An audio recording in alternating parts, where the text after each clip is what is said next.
दोस्तों, नमस्कार। स्वागत है आप सभी का हमारे YouTube चैनल साक्षी एजुकेशन पर। आज हम आप सभी के साथ एक बहुत ही महत्वपूर्ण टॉपिक डिस्कस करने वाले हैं जिसका नाम है विकास का सिद्धांत। अगर पसंद आए तो लाइक, शेयर और सब्सक्राइब करिएगा, जिससे आगे भी हम आपको ऐसी अच्छी जानकारी देते रहेंगे। चलिए चलते हैं। विकास का एक निश्चित प्रतिरूप होता है।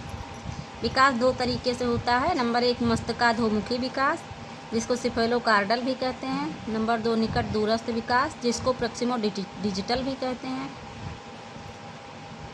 विकास सामान्य से विशेष की ओर होता है।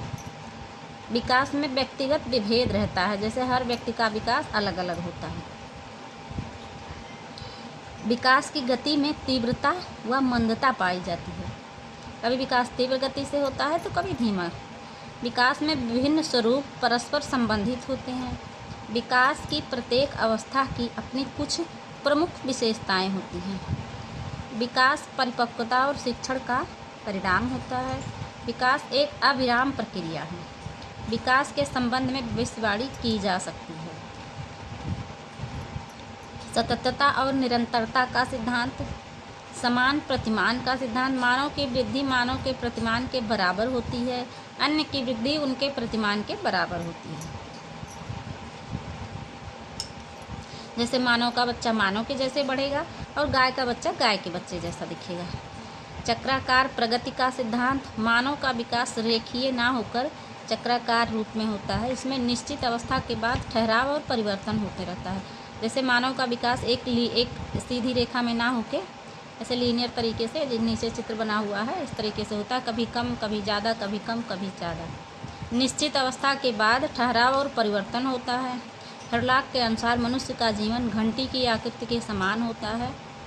इस तरीके से कभी बचपन में रचनात्मकता की तरफ रहता है, फिर उसके बाद युवावस्था के बाद वो धीरे धीरे विनाशात्मकता की तरफ बढ़ता है। आगे देखेंगे।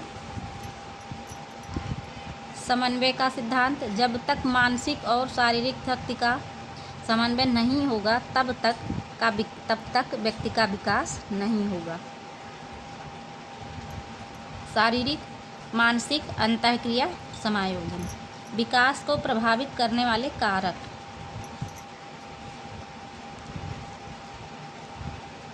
वंशानुक्रम 50% होता है, वातावरण 50%। बालक के विकास में वंशानुक्रम और वातावरण का 50% योगदान रहता है। वृद्धि, रोग, चोट, दुर्घटनाग्रस्त, परिवार, समाज, देश, संस्कृति और सभ्यता, अंतरस्रावी ग्रंथियाँ, आस पड़ोस का वातावरण, लैंगिक भिन्नता, प्रजातिक कारण, विद्यालय का वातावरण, घर का वातावरण, पोषण, आस पड़ोस का वातावरण, माँ की मदिरापान या धूम्रपान की आदतें, माँ की संवेगात्मक अनुभूति, शुद्ध वायु एवं प्रकाश। आगे बढ़ेंगे। वंशानुक्रम गुणों का शारीरिक आकार, प्रकार का एवं पक्वीकरण की दर का व्यक्तित्व पर प्रभाव पड़ता है। वंशानुक्रम का वाहक जीन्स होता है। गर्भधारण के समय जीन्स का हस्तांतरण होता है। धन्यवाद। आज के लिए बस इतना ही।